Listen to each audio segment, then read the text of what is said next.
everything I do here. All right. I almost played the next video on that. Welcome back to Mac and JT. This is week 16. Jacob, how are we feeling? We're almost at the end of the year, man. I'm feeling great. It's flying by. It feels like we were just figuring out how to start up this show in week one, just yesterday. But here we are, 15 weeks into the season, just 2 weeks, 3 weeks left of the regulars, 2 weeks left of the regular season. Yeah, it's just absolutely flown by. Can't complain. What a football season it's been. Yeah, a very wild one. A very wild one. We got another fantastic week to recap. Week 15. We're going to recap it right here in the Mac and JT rundown. Chargers, we're starting with them. They're dead. They are dead, more than dead. I think they're in a rough spot, even for next year, to be honest with you. They're in cap hell.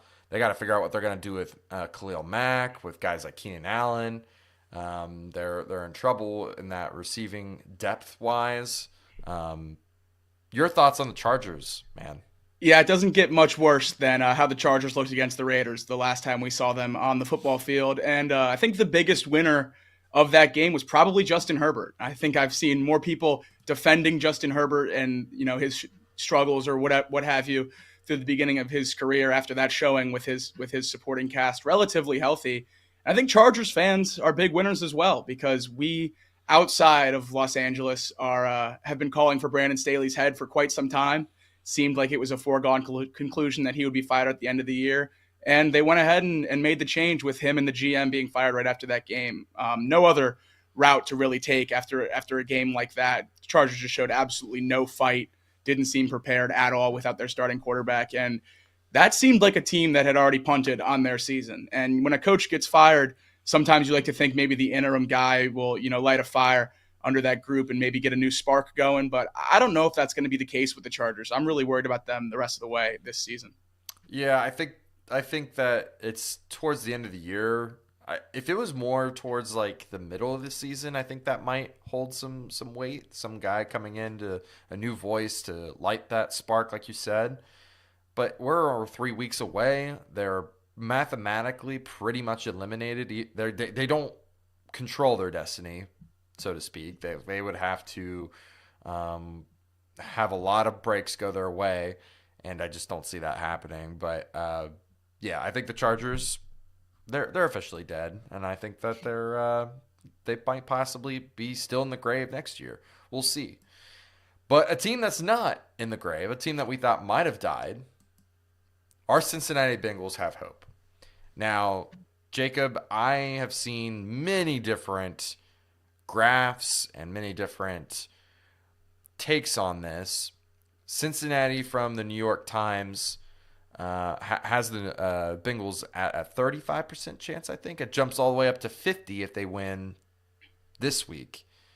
We'll talk more about the Bengals versus the Steelers matchup. But, man, they control their destiny at this point. They win out. I think they have a really, really good shot of making the playoffs.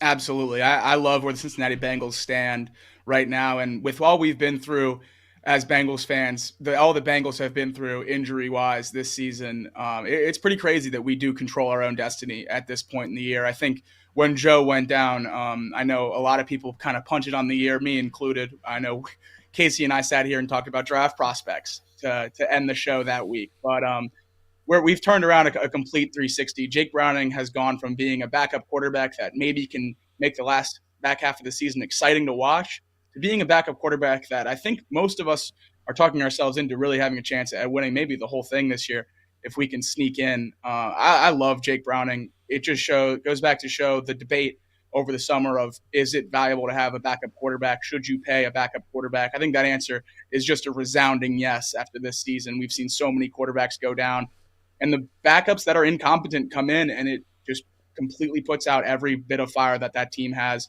offensively. You saw it with Easton Stick in the Chargers game, and then Jake Browning comes in, and the offense somehow might even take a step forward and get better. I love what Jake Browning's done in this offense. I love what Zach Taylor's done play calling wise. This has been just an incredibly encouraging year for the Cincinnati Bengals future, regardless of how it ends up, quite seriously.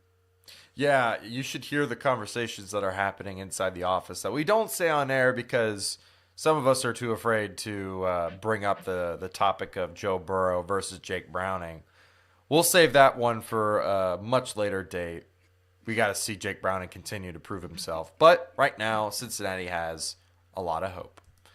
A team that's doing really well this year, specifically at home, the Lions. When they're in the den, they're basically unstoppable. Outside the den, they're looking a little rough. Yeah, that's exactly right. We've talked about it before on this show, how much of a different quarterback Jared Goff is at home versus on the road. And that hasn't changed at all throughout the course of this season. He's still just a much, much better quarterback at home. After 3 really bumpy weeks for this Lions team, it looked like the wheels might be falling off. I mean, they lost to a Packers team that we've seen really struggle since that game. They escaped New Orleans on the road, winning by 5, and then they lost to the Bears on the road. And it really looked like this thing was trending in the wrong direction. The Lions were returning to the Lions of old, but they dominated the Broncos on primetime television. And I think we were all right about the Lions earlier in the year. If they get their weapons involved early, Sam Laporta, Amon-Ra St. Brown, most importantly, Jahmyr Gibbs, then this offense is a legitimate unit, and it can roll and it can score with the best of them. And the defense getting Chauncey Gardner-Johnson back here, maybe this week, maybe next week, that's a big boost for them. They're starting to play a lot better. I like the way this Lions team looks moving forward. That win was massive for them. Very big for them. And the one thing that, I mentioned earlier that they play really well at home, they're going to get a home playoff game. I mean, they're going to have their chance at playing one of the teams below, which we'll talk about the NFC here in a second, because it's one of the things in their rundown. But, man, they are looking really good for the playoffs. But before I talk about playoffs, there's a really big game this weekend, and it's the Super Bowl preview, honestly. Ravens versus 49ers. Jacob, I told you, and I think you agree with me, the 49ers might be one of the best teams put together in our lifetime. Ravens are playing fantastic. Your thoughts on this potential Super Bowl preview? Not this week. This game is next week, Christmas night on primetime. But yes, Super Bowl preview in my eyes for sure. These are both the 1 seeds in their division or in their conferences, and they seem to have a vice grip on that position. Both control their own destiny the rest of the way. And I think we've seen them both play the best we're going to see them play this year. And in a collision course, this would be a great game. 2-man football teams with a lot of power and exciting quarterback play. I would be excited to see these two teams face each other in February, but we get it in December. So I'm not going to complain about that. I think this is going to be a great, great game and really tell us how ready both of these teams are to make that final Super Bowl push. Yeah, I think you brought it up. There's a lot to prove here for both sides. Like, is Brock Purdy legit? Does he deserve the MVP hype? Lamar, is he ready to make that next step? Is he going to show out against a Super Bowl favorite? And yeah, we get to see it on prime time, Christmas Day or Christmas evening. Gotta love that. Now, I gotta bring up what I mentioned before, the state of the NFC and that playoff race. The AFC, super stacked. We know a lot of those teams are 8-6. Well, the opposite could be said about the NFC. Lots of middling teams. Some 6-8 teams are in the conversation, but mainly 7-7. What are your thoughts on the NFC, Jacob? You have the 49ers at the top of the conference, like we just talked about, and then the winner of the NFC East will get the 2 seed, whoever that is, the Cowboys or the Eagles. They have the same record right now. After that, Detroit, that first game at home, yeah, that'll be great. I would pick them to win it. After that, no one in the NFC gives me a legitimate worry about actually winning the Super Bowl. No one in the NFC South, whoever wins that division, they're not going to actually make a run for it. We saw the Minnesota Vikings play in Cincinnati last weekend and not really put up a great fight. Nick Mullins does throw for 300 yards, but he does not look like a quarterback that's going to win meaningful games at any point this season. So I would eliminate them in my mind. The Rams obviously have some weapons on the outside. Matthew Stafford's a pretty solid quarterback still at his old age. But going up against those top 3 teams, the Niners, Cowboys, and Eagles, I just think it's such a big fall off to the 4th best team and, more importantly, the 6th and 7th best teams that I think the first couple rounds of the NFC playoffs are just going to be a complete bloodbath. I will say this. If there was a team to come out of that wild card race that I think has a legitimate chance. And I kind of we talked about this on Off the Bench this morning. I think it's the Rams with Matthew Stafford. I think that's the only team that you really worry about in the wild card, besides the Eagles or the Dallas, whoever that wild card team ends up being. But out of the 7-7 and 6-8 teams, the Rams, I mean, they went toe to toe with the Ravens. They beat the Browns, the number one defense in the league, 36-19. They're on a 4 out of 5 game win streak right now. And early on, they were banged up, really hurt. I think they were trying to figure themselves out, what they truly are. Kyron Williams is really coming to his own. But, yeah, I have to agree with you. The state of the NFC and that wild card race is it just doesn't really matter. I don't think any of those teams are going to make it past the first round. And if there is a team, my bet is on the Rams, but it's a very small chance, a very small hope for them to make it further than that. Well, that is the recap of Week 15. We are going to jump right into what mainly most of you want to talk about, and that's the Bengals versus Steelers. A rematch of what was, I think, Week 12. We had, I was about to say Brock Purdy. We had Jake Browning versus Kenny Pickett, and the Steelers got the best of the Bengals, 16-10. Kenny Pickett had an okay day on the stat sheet, but many of you that watched that game know that 40 of those yards of the 225 that he had were tip balls to Jamar Chase. It didn't look pretty. It didn't look great. The run game was non-existent. Linemen just bumping into each other, knocking themselves down. No spark whatsoever. Bad day. Bad day. We come into this game, and the Steelers, since that game, have lost 3 in a row. The Bengals, since that game, have won 3 in a row. Jacob, what are your thoughts initially on this game? Regardless of how these two teams are playing, obviously the Bengals 8-6, Steelers 7-7 on the season. This is a huge game. I'll always get up for a Bengals-Steelers game. Nothing in the NFL gets me quite as excited as these two teams going at it. And the players feel the same way. There's a lot of, no love lost between these two teams, the rivalries of the early 2010s. But I think this is going to be a great game. Obviously, like you said, the Bengals have made many, many strides in the Jake Browning offense since the last time the Steelers saw them. That was really the first dipping your toe into what Jake Browning was going to be, what this offense was going to look like without Joe Burrow. And the Bengals, quite frankly, called the game scared. They only ran the ball. They ran the ball less than 10 times. Just no commitment to really making the game easy on Jake Browning. And that has changed drastically over the last 3 weeks. We've really gotten creative. Zach Taylor's really gotten creative with the play calling. The offensive line has played much better. And I really expect the Bengals offense as a whole to take a big step this week, continue to take a big step this week against the Steelers. But the Steelers offense changes drastically from that last game as well. You said Kenny Pickett obviously played one of the best games of his career. Since that game, we've seen Mitch Trubisky play and lose. And now we'll get a chance to see Mason Rudolph on Saturday in Paycor Stadium. This offense has looked completely inept since Kenny Pickett went out, Casey. And I don't think Mason Rudolph is going to change that at all. No, I don't think so either. I mean, since that game against the Bengals, they have put up a 325-yard game, a 260, and then a 200-something just this last week. It's only gotten worse and worse. The locker room is starting to deteriorate. I don't know if you've seen the stuff with George Pickens kind of calling out Mike Tomlin, saying that things weren't truly happening. There was no post-meeting or pre-meeting to try to figure out the locker room issues. None of that actually happened. All that's being said, I think that the Steelers versus the Bengals is just a different ball game. It always will be, and you can never count them out. I think TJ Watt gets hyped up for this game. I think really all the players get hyped up for this game, and I'm going to use the Tom analogy here. You just throw the stack book out the window. You just throw out the records because none of it matters when these two teams plays. And that being said, I still expect the Bengals to have their way with this team. I expected them to have their way with this team when we did this preview 4 weeks ago, and that was with backup Jake Browning.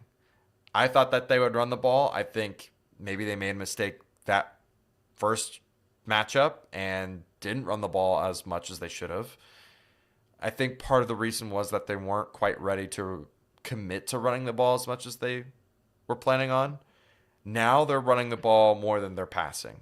They've done that now for the last couple weeks. I think maybe against the Vikings it wasn't so much, but we were down, so they needed to pass throw to get back into the game. If it was a better game script, I think that they would have run. And I think that this week they're going to run the Steelers out of town. The one issue I have with that game plan is that the Steelers defense is without KZ, who's suspended for the season after hitting Michael Pittman in one of the more gruesome hits that I've seen in quite some time in the NFL. And then Minkah Fitzpatrick, also out this week, will not play against the Bengals. That's an already incredibly weak secondary that has struggled this year against elite weapons on the outside. I understand Jamar Chase is out, and we're going to get into what that looks like for the Bengals offense here in a second. But with that of injuries on the back end for the Steelers and the struggles from their other cornerbacks like Joey Porter Jr., I think this might be a game where you let Jake Browning loose and you say, look, you've proved to us over the last 3 weeks that you can really throw the ball, and this secondary is ripe for the feeding, and I think we could really just eat them up and tear them up through the air. Jake Browning, 350-plus passing yards, couple touchdowns, something like that. This secondary really struggled with those two guys in it. I think it's just going to be Swiss cheese out there without him. Right. I mean, I agree with you. I think that the Bengals should be able to throw the ball down the field. I think one of the problems is Jake Browning doesn't really target the receivers as much. I think he truly hits the guy that's open. He takes what the defense gives him. He doesn't really force the ball as much. He does on occasion, like the T. Higgins play. That was a throw that he needed, though. And you think about the one-on-one with Jamar Chase, well, you usually take those chances with Jamar Chase. But when you think about the times that he's thrown deep or thrown past 10 yards or try to throw a receiver further than that, it's not very often. And the Steelers right now, they're giving up 170 yards rushing right now. Like, I just feel like that would be so much more advantageous for them to establish a run game and then hit them over the top, which they probably will do that. They'll probably find a way to get the play action going to hit those deep throws because Lord knows they might not even have their third string safety. He's also injured right now. So I'm sure those deep balls are going to be there. So basically what we're saying is they should be able to do something here. They suck at stopping the run. They're going to be really injured in their secondary. We got to be able to throw against that. They're weak there. The Bengals offense should have their way with them. It's going to be very tough, Casey, though. Go ahead. You were on the scent of this Steelers defense very early in the season. Myself, the public, we were very, led astray by a lot of these stats, a lot of these gaudy numbers at the beginning of the season. But you dug deeper earlier this season at some advanced metrics, and the Steelers defense showed signs of regressing quite a bit very early this year, and they've certainly done that. Coming back to the pack, they were up there with the Browns and the Ravens as elite defenses at the beginning of the year, and I was certainly fooled. You saw this coming in kind of a way. Yeah, I mean, they're a lot. I said this, I think, when we talked about it. They were a lot like the Bengals defense, almost like bar for bar, player for player, in a way where they gave up a lot of yards, or they had a lot of opportunities to give up a lot of yards and a lot of things that just kind of broke their way. And then they relied too much on turnovers, which is scary enough. That's what the Bengals are right at the second. They rely a lot on their defense on creating turnovers, and it's finally caught up to the Steelers. They are not getting as many turnovers. They're able to get to the quarterback, but only on occasion. If it's TJ Watt, it's probably not anyone else, to be honest with you, at this current moment. And yeah, they're really struggling. Their linebackers are not very good. They've been hurt all year. Um, and to be honest with you, they're just not really playing Steelers football like we know. Like they are a little soft this year. And they were soft last year too. I just imagined when I had that take that they would eventually get back to what I saw last year, which is just pretty soft, giving up a lot of yards in the run game. Now, I think the key to this game is going to be the Bengals defense, what they do, how they show out. Are they going to give up another 300-yard game to a backup quarterback? Are they going to give up 150 yards on the ground? If that happens, I'm a little worried. Now, it's been proven that we have a bend, don't break mentality. We only gave up 16 points against that offense, and I know they had a field day with us, but man, we got to be able to, one, stop them. We got to get good field position. Two, we got to get to the quarterback often. I don't think we got to pick it nearly enough. And then three, we got to be able to stop the run. I think that those are the three most important things on this defense. And I think they're very capable of it. But without DJ Reader, some people are going to have to step up. I see here that you want to talk about Myles Murphy. So I'm going to throw it back to you. Your thoughts on Myles Murphy right now? I know I talked about it a little bit last week on the show that Myles Murphy was a guy who was kind of just waiting to break through. If you really watched the games on a little bit deeper than a surface statistical level, he was really making strides and making a difference in the game. Well, that came to fruition a little bit this last weekend. He had 2 sacks, just an absolute career day for Myles Murphy this last weekend. And he is now first in pass rush win rate against all rookies since the Bengals bye. The strides he's taken in the second half of this season have just been absolutely remarkable. It's exactly what you want to see from a first-round pick. And it doesn't make it any easier, or it actually makes it a lot easier that he's on the opposite side of Trey Hendrickson. It was 15 sacks now on the year. He's getting some respect in Vegas when it comes to Defensive Player of the Year odds. I know personally I'm going to start that push myself as early as this weekend, do everything I can to get Trey Hendrickson that Defensive Player of the Year nod. I feel like we've talked for years about the Bengals missing that Myles Garrett, that TJ Watt, that elite difference maker on defense. We have one. We just don't like to admit it in Trey Hendrickson. He is truly an upper echelon edge rusher, an upper echelon defensive player, and he's made a world of difference this season. Quick question before we move on and pick this game. What would it take for Trey Hendrickson to get Defensive Player of the Year? He's currently only 1 sack back from leading the league in sacks. He would probably need to have a couple turnovers. He's got 2 forced fumbles on the year. Does he need maybe a touchdown? Does he need more than top leading in sacks? Does he need to reach a certain threshold to where we're like, all right, this guy, he deserves to be mentioned for Defensive Player of the Year? What would you say? My main worry with Defensive Player of the Year, as it is my worry with most NFL professional sports awards, is it's only about 40% on-field play, and then it's about 60% politics and big names. So I think in order for Trey Hendrickson to beat out guys that are ahead of him or around him right now on the sack leaders like TJ Watt, Danielle Hunter, Khalil Mack, Josh Allen, I think he has to get a decent lead on that sack total. TJ Watt sitting at 16 sacks, Trey Hendrickson at 15 right now. I think if Trey gets to that 20 number and it's just him and maybe one other guy, I know 5 sacks in 3 weeks is certainly a big hill to climb, but we're talking about Defensive Player of the Year here in the whole NFL. I think that 20 sack number is probably the threshold that I would say for a guy, a relatively unknown guy like Trey Hendrickson, when we're talking about a national scale, to take that Defensive Player of the Year away from guys with bigger names that probably have similar statistics. I think you'd have to blow them out of the water a little bit, but that'll obviously change next year.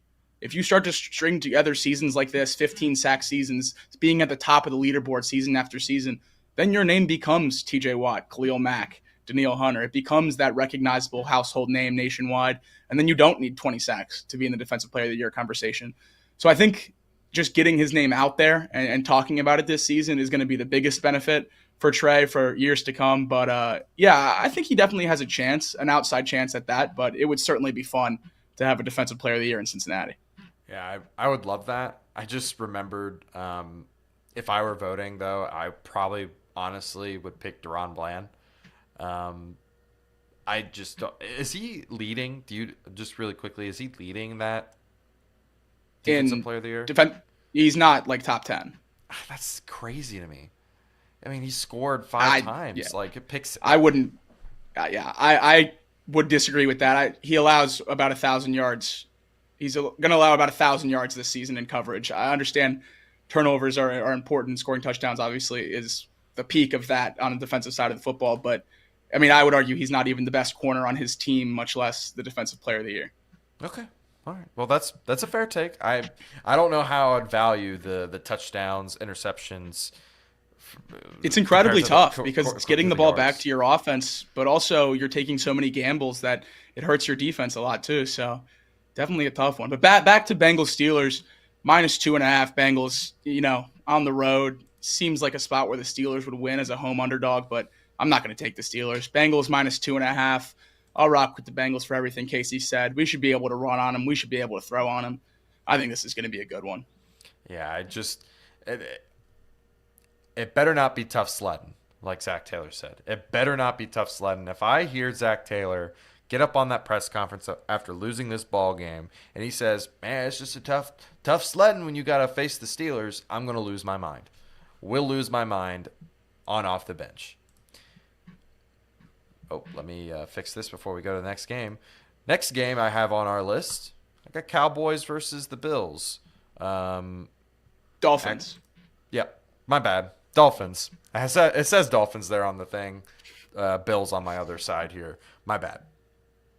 But yeah, the Cowboys and the Dolphins, two teams that have kind of been teetering on that fraud brink the entirety of the year. Both these teams seem to struggle against, removing that Philadelphia game 2 weeks ago, both these teams struggle against every other contender they played. The Cowboys absolutely embarrassed by the Bills this week. The Dolphins have really struggled against every upper echelon team that they've played this year.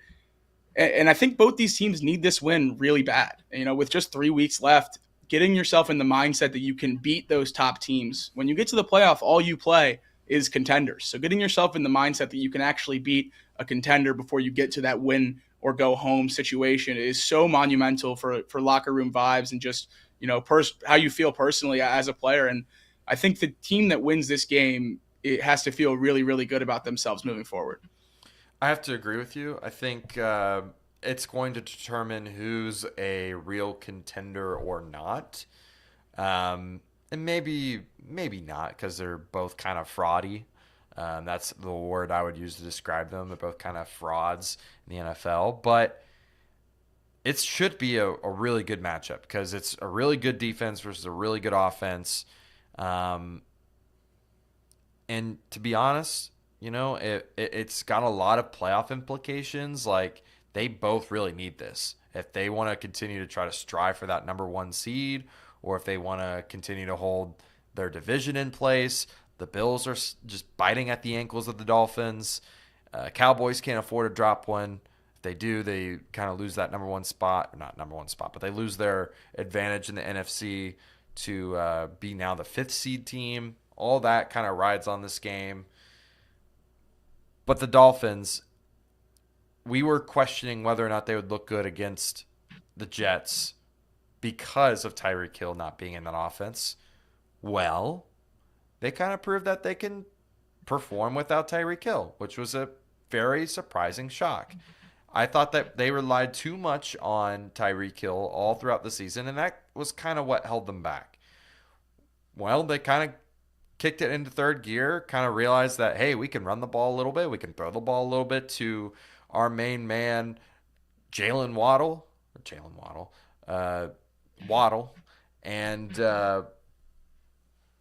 he was on my fantasy team, so I'm a little upset about that. But yeah, they were able to unlock something that I didn't think that they would, because they were relying too much on Tyreek Hill, and it's good for them because now maybe they'll be able to do something more than just rely on Tyreek Hill.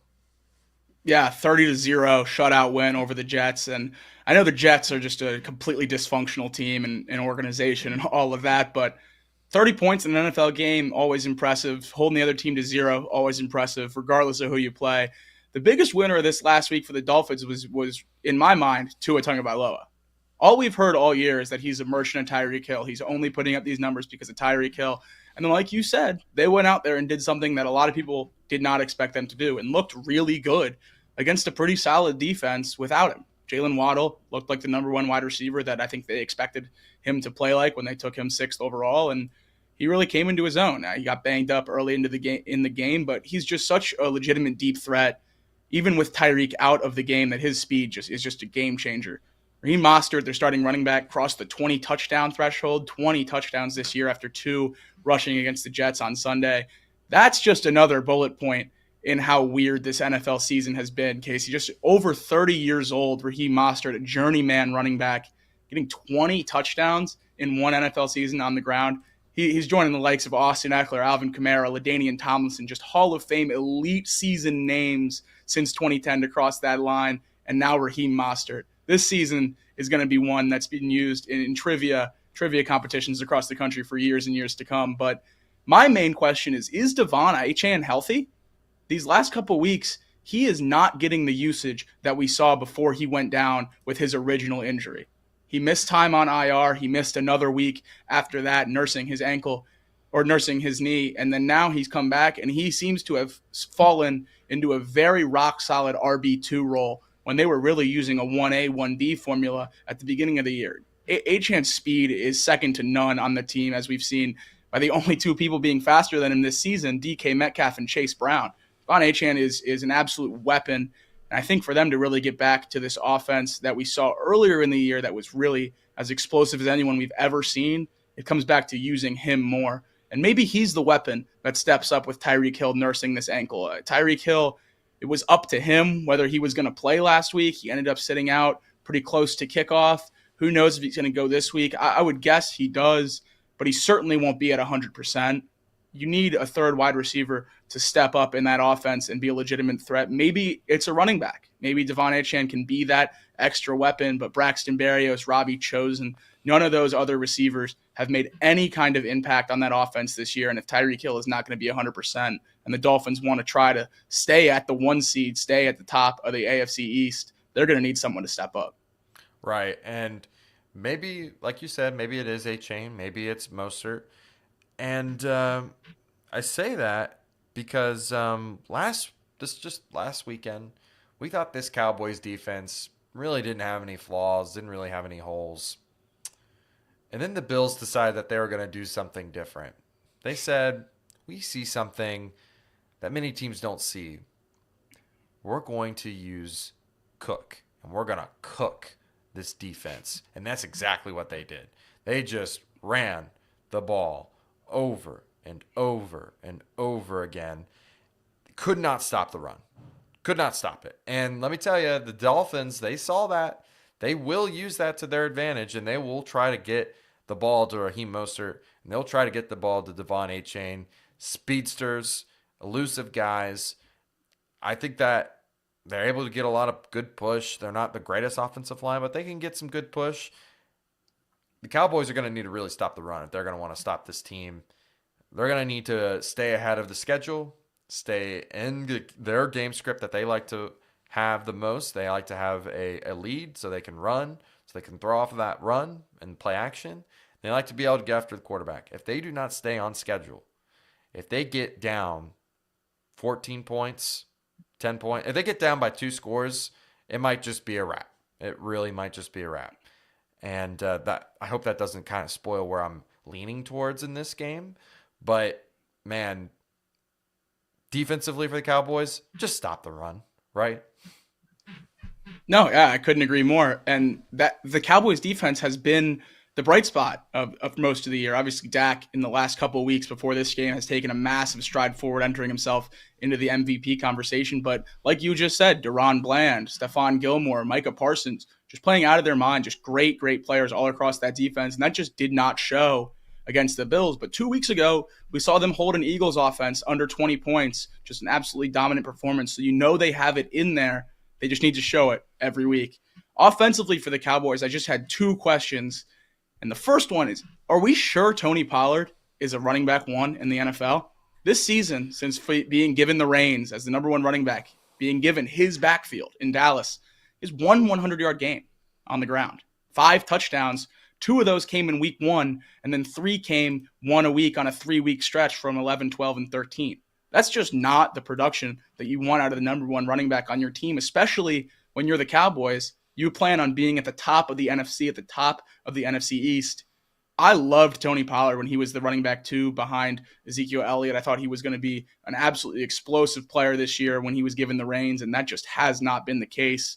Do you think he's going to bounce back? Do you think this is just kind of a blip in the road? Or do you just not think Tony Pollard is an NFL running back 1? I think Tony Pollard can be a good number 1. I don't think he's going to be a great number 1. I think that, like I said, it's kind of dependent on game script. If they aren't in a good script, they will abandon the run very quickly. And on top of that, too, like he's not really getting a whole lot of carries. I know it says he's 7th in the league in carries, but he had some really big monster games early on in the season, like you mentioned. And then for like the last 5-6 weeks, he's been getting 10, 11, 16, 13, 15. Like I guess those are pretty decent carries, but they're not really turning into what I would say like lucrative runs. Not a lot of like the, I don't know. It's really crazy because he's got a 4.1 average. It's not like fantastic. It's not great. He's got 5 touchdowns on the year. I think the running back position is really tough to get touchdowns in, but I mean, he only had 2 touchdowns in week 1, and then it took all the way until like week 12, week 11 before he ever scored his next one. So I don't know. In that stretch, the Cowboys have just dominated in that stretch, and he's not got any touchdowns. It's a little concerning. But I think he can be a number 1. I think he can be. I just don't think that offense has really allowed him to fully be a number 1. They don't commit to the run when they're down, right? They will throw when they're down. They don't commit to running him if he's not being effective, and they'll abandon it very quickly. When he's effective in a game, they'll keep handing the ball off. But I'm just like looking at some of the games here. 12 carries for 51 yards against the Eagles. Very fair. I know I took Tony Pollard in the first few rounds of a couple fantasy drafts this year, and that certainly came back to bite me.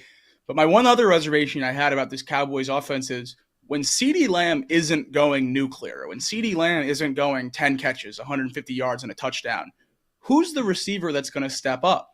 Because this last game against the Bills, he struggled. He had a couple big plays at the end of the game in garbage time to really bump up those numbers, ending with 7 catches for 53 yards. But the second receiver on the team was Jake Ferguson. And I know that has been the case most of the year this year. But when your number 1 receiver is going to struggle and go for all intents and purposes, under 50 yards when the game is really being played, you need another receiver to step up. And Brandon Cooks, just 2 catches. Michael Gallup, just 1 catch. The only other 2 receivers with receptions on the day. I think the Cowboys are going to need one of them to step up and really assert themselves as a wide receiver too if they want to make a push down the stretch here. I thought Brandon Cooks was doing that over the last few weeks, but it really seems like he is completely dependent on CeeDee Lamb taking up most of the defense's attention. Yeah, I have to agree with that point as well. I don't think they really have a true number 2 receiver, which is kind of disappointing. I think many people thought Michael Gallup would take that next step. I think many people thought that Brandon Cooks would be that guy. But that just isn't the case. Seems like those guys are both number 3s, and they really do rely on CD to take up that double team. And if that's being super effective, then they're able to just put their best corner on one of those guys and completely shut them down. It's kind of unfortunate. Jake Ferguson is a great tight end, but he's not, he's no number 2, right? He's not a a game-changing tight end. So they really do need another guy. It's got to be one of those guys. And up until this point, which we're almost through with the season, neither of those guys have really stepped up. So it's kind of disappointing. At this point in the year, I don't think that's going to change. If it's not happened already, most of the time when we talk about these things, they're probably not going to happen. We're getting to that sort of crunch time. So that might be a weakness of theirs, something that they might target later on in the future to try to address, because right now, Brandon Cooks, Michael Gallup are not getting it done. Yeah, no, you're absolutely right. And for a lot of those reasons I just laid out about the Cowboys offense, I'm going to take the Dolphins -1.5 here. And I understand a lot of people think that the Cowboys bounce back spot here is pretty simple and it's an easy place to jump on an underdog where they probably shouldn't be if they would have had a competitive game last weekend. But Dolphins -1.5. I think Jalen Ramsey can do a pretty good job on CeeDee Lamb. And like Casey just said, I don't have faith that either of those other two receivers are going to step up. And I don't know that Jake Ferguson can do enough through the air to really take the pressure off of Tony Pollard. I'm going to take the Dolphins, and I feel pretty good about this one. Yeah, I feel like I'm going to also take the Dolphins here as well. Mark Fetters brought up that the over-under is pretty interesting. I actually do agree with him. 51.5. Like, I think this is going to be a very high-scoring game. I would have to do a little more research before I fully dive into committing to the over, but might not be a bad play. Something to look into, see what sort of options you got out there. It's at 51.5, I think, on ESPN. It might be 51.5 on Betfred. Might be 50.5. I don't know. But something to look into, because I do think it could be like a 27-24 game, and that gets you over. Or no, it doesn't. Ooh. I think it could be a 27-28 sort of game. It could be a really very close sort of game, high-scoring game, but you get the point. You understand.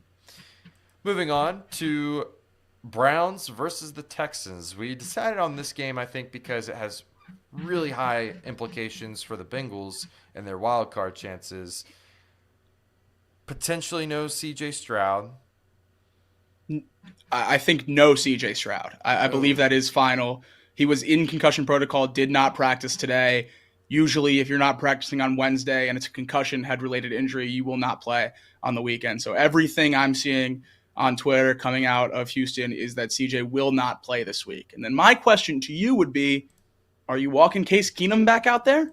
Or is it Mills Mafia time? Man. Am I playing Case Keenum or Mills? That's a really tough question, honestly. I know that they won 19-16 against the Texans, and Case Keenum had a really bad interception that ended up being a pick six, which completely changed the look of this game early on. I know that they drove down and scored and tied it up and then kicked the field goal to end the game and won the game miraculously. But it required them to have a solid run game. And I just don't know if they're going to be able to have that this week. I understand that it's the first kind of week to implement a new guy there as your passer. Case Keenum, though, doesn't really, in my opinion, fit the mold of what C.J. Stroud was doing before he was there. C.J. Stroud could really roll outside that pocket on play action and throw it deep. And I don't know if Davis Mills can do that either. Like, that's the tough part, is you're going to have to really find new ways to do stuff that is comfortable for either one of these guys on offense. And do they have the personnel? Like, I know we talked about how this personnel wasn't the greatest going into this season. Guys like Robert Woods and Noah Brown and Nico Collins, and they're out. Tank Dell, like they're hurting. They're hurting right now. I just don't know. Like, I don't know what they do on offense. I don't know if it really matters, to be honest, because I feel like the Browns defensively should be able to tear this team apart, limb from limb, because injuries have just completely derailed this team. Yeah, I think you're probably right. But when it comes to quarterback, for me, it's pretty simple. If I have to sub one guy out to throw a 50-yard Hail Mary, I'm going to play the guy that I think can throw the 50-yard Hail Mary. Case Keenum came out at the end of both halves for Davis Mills to come in and throw a Hail Mary. If you don't trust him to throw the ball deep when you need the ball thrown deep, then I don't know why he's in there playing quarterback. This is the NFL. If you can't throw the ball 50 yards, I'm not entirely sure that you should be playing at all. So I personally would go with Davis Mills, but I could certainly see it going either way. Like you said, the run game has been what's held this offense up with CJ's absence. Devin Singletary has just been absolutely amazing. The Bills just kind of threw him in the trash at the end of last season, and the Texans absolutely love him. He's taken over running back one. I know all Bengals fans saw that firsthand when he came to Paycor and ran it down our throats for 60 minutes. He's been amazing in the backfield in Houston, but what happened to Dameon Pierce? Dameon Pierce had almost 1,000 rushing yards last year as a rookie. Incredibly productive, an exciting player to watch on a struggling offense down there in Houston. And then last week, healthy, no injury concerns, and he gets one carry. He gets one carry to Devin Singletary's 20-plus. I just don't really understand Dameon Pierce's usage in that offense. But, hey, it's been working, so who am I to question it? Yeah, I mean, I think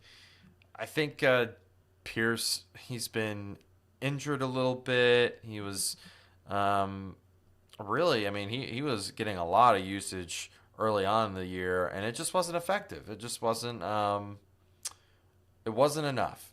And I do think Devin Singletary is a little bit more pop. He's a little more shifty and elusive, speedy. Probably fits the mold a little bit better of what they're wanting to do on that offense, which is be able to throw the ball, throw it deep, throw it over the top. And, yeah, I mean, it is a little strange. I do think they're an underrated 1-2 punch in the NFL right now. I think the two together make a really good tandem, but it is a little strange that Dameon Pierce has kind of just disappeared from this team because he did so well last year. It is very strange. They are going to have to rely on both those guys to be able to win this game for the Texans. But, man, that Browns defense, they're the whole reason why they're 9-5 at this point, if you ask me. I mean, the offense has just been abysmal for the Browns. If you watch their games, they're putting up yards, they're putting up points, but, man, it is like pulling teeth. It is not great. A real struggle, to be honest with you. They're starting to lose offensive linemen like left and right.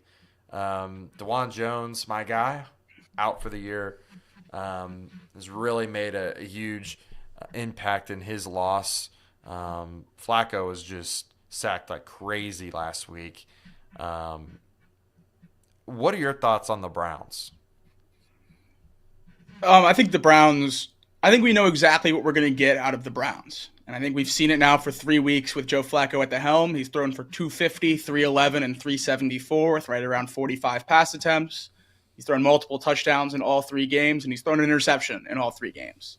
I think we're going to see over 40 pass attempts, over 300 yards, probably a couple touchdowns, and probably a couple picks. That's what I expect from this Browns offense pretty much the rest of the way. I don't really think that they're going to make any noise in terms of big wins, gaudy wins, an exciting offense, anything to turn heads as the season ends here. But look, they're sitting in the playoffs and they control their own destiny way more than anyone else with that extra win over the rest of the pack in the AFC. I think the Browns are going to sneak into the playoffs. I think this defense is good enough that teams just aren't going to score a whole lot of points on them, and Joe Flacco is going to get it done by scoring maybe 20 points a game. And that's going to continue to be enough, I think, for this team to win some football games the rest of the way out. I mean, Joe Flacco has completely unlocked Amari Cooper, it seems like, since he got there. Amari Cooper was supposed to be the perfect wide receiver one for Deshaun Watson. I know people that play Dynasty Fantasy, much like myself, were drafting him years ago, hoping that Cleveland would get a new quarterback when he first got there, thinking that, wow, he'll pair up with someone and just be great like he was in Oakland, like he was in Dallas. Well, that wasn't the case until now. Joe Flacco last week, Amari Cooper, last 2 weeks, 11 catches for 185 yards and a touchdown combined in those last 2 games. That's the usage that you expect out of a legitimate wide receiver one. And then Flacco's other favorite, David Njoku, putting up career numbers since Flacco took over 3 weeks ago. 28 targets in those 3 games, 104 yards and a touchdown on Sunday after 90 yards and 2 touchdowns the week before. Joe Flacco seems to have taken that offense to a whole nother level, but that arm does come to betray him every now and then, and that's where you see those interceptions come in. But I think this team's going to be fun to watch and an exciting force in the AFC for these last couple weeks. I do agree. If you look at the Browns' schedule, and I will dive in a little deep into this conversation because I think it can bear a little fruit. Let's say that they lose against the Texans, and then they turn around and lose the Jets. They would have a 9-7 record going into the Bengals game, where the Bengals, if they went out, they could be looking at, well, if they win the next 2 games, they would be 10-6, or they could be 9-7. Either way, that final game of the year has a lot of meaning. And I know we talked about this on Off the Bench. We've talked about this, and we'll probably will talk about this if we get a chance to. It could be a huge deal. This game means a lot, especially for the Bengals in the standings. What do we want to have happen? Do we want the Browns to win, or do we want the Texans to win? No, we pretty clearly want the Browns to win if you believe in the playoff percentages and odds and all that stuff. If the Texans can lose this game to the Browns, you really think the Bengals have a pretty good shot if we can take care of business against Pittsburgh this weekend. You get to play the Browns again. You already had the head-to-head against the Texans. Personally, I'm more scared of a healthy CJ Stroud in these last 2 weeks than I am of Joe Flacco in that offense. I know I just said that their defense is going to keep them in games, but that Texans offense was really scary when CJ was healthy and throwing that thing back there. So personally, I'm more worried about the Texans long-term, so I would want the Browns to win this game and kind of knock them down a couple pegs. But either way, either result certainly helps the Bengals, so I don't think you can go wrong here. So who would you take then? I'm going to take the Texans. The Texans. Because I think the 2.5, I think the 2.5 is too many points. I'm going to take the Texans. Okay. Well, I'm taking the Browns. Even though they stink, even though I don't trust their offense whatsoever, I just think that CJ Stroud is that team. I think without him, they don't look nearly as good. I think he masks a lot of their issues there. And I just think that Myles Garrett's going to have a field day. Like, they have so many injuries on the offensive line. I don't know. I don't like the matchup very well. I'm going to go with the Browns in this one, as much as it pains me to say. Now we got to – I know I didn't say this at the beginning of the show, but I do have a hard out at 8:30. But we have one last game, Saints versus the Rams. This is our Thursday night game. What are your thoughts, Jacob, on this game? Yeah. Saints tied atop the NFC South at 7-7. This is a huge game for the NFC playoff picture. The winner of this game, going back to those playoff odds, playoff percentages, the winner of this game has a really, really good shot at making it in the wild card there in the NFC. You like to think that that's probably wrapped up. If the Rams do get this win, that they'll probably get one of those final spots. The Saints offense has just been pretty abysmal this whole year. Alvin Kamara has been incredibly unproductive, even though he keeps getting insane amounts of volume, both running and receiving. Chris Olave missed last week, and the Saints' highest receiver had under 50 yards. So they certainly need him back to have some kind of explosion on the outside in that offense. But with Derek Carr at quarterback, I don't really know what the ceiling is for that group. The defense last week sacked Tommy DeVito a whole bunch, really got after him, was doing the hand sign every time they brought him down. They held the Panthers and the Giants to 6 points the last 2 weeks, whatever that means. Probably the 2 worst offenses in the entire NFL. I'm not really expecting a whole lot of this Saints team. I think the Rams have really turned a page here. and the Rams are a legitimate contender at the back end of that NFC. And I think they're going to take care of business against the Saints tomorrow night. Yeah, like I said early on in the show, I think that the Rams are the most likely wild card team, one of the wild card contenders that can make some noise in the playoffs. I think a lot of it has to do with Stafford just being a quarterback that you can really rely on, a guy that you can point to being an elite type talent. And Puka and Coop are a really good duo. I think Kyron is like stepping into another level of being a really good running back right now. And I think that the Rams with Sean McVay will figure out a good enough system to balance both of those.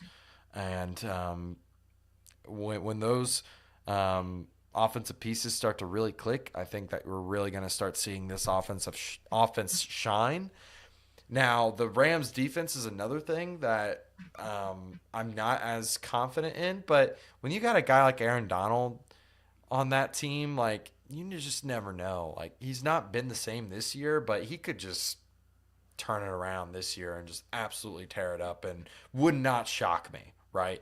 He could just go on a monster run and carry this team to the playoffs, and we'll see how that goes. I haven't really looked at the Rams' schedule, but against the Saints team, who has really been underwhelming and kind of disappointing, they have a lot of playmakers, but they don't really do anything.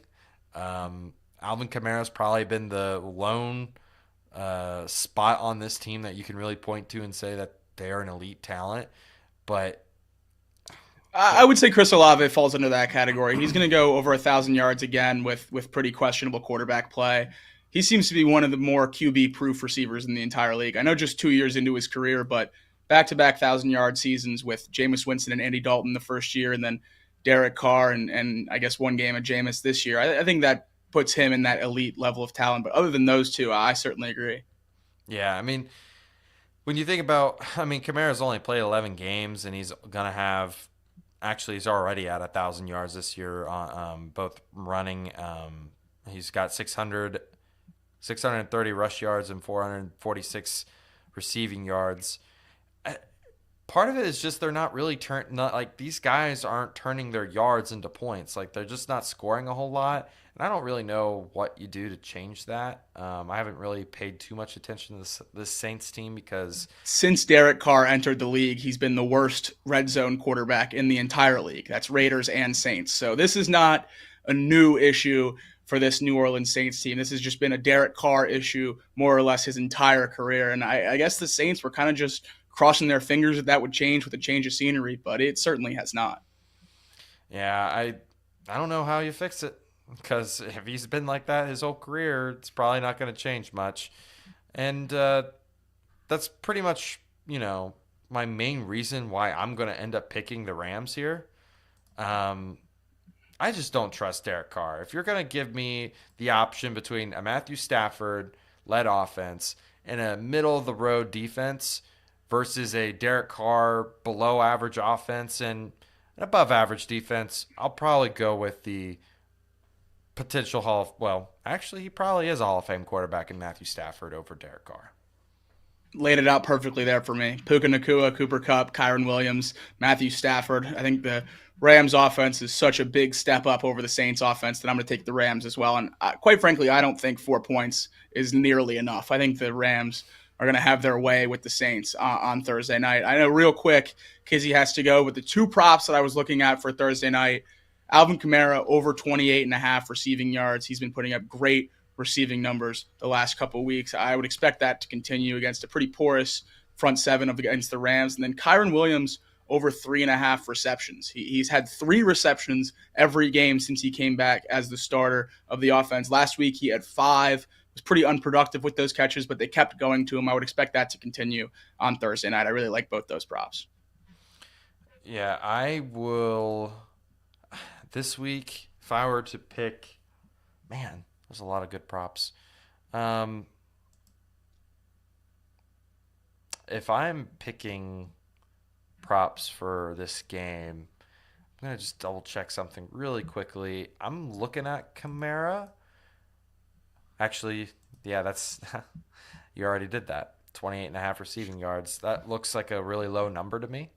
Matthew Stafford over 2 touchdowns throwing. I think that is actually pretty good value too. Although the Saints, they don't really give up a whole lot of passing touchdowns this year.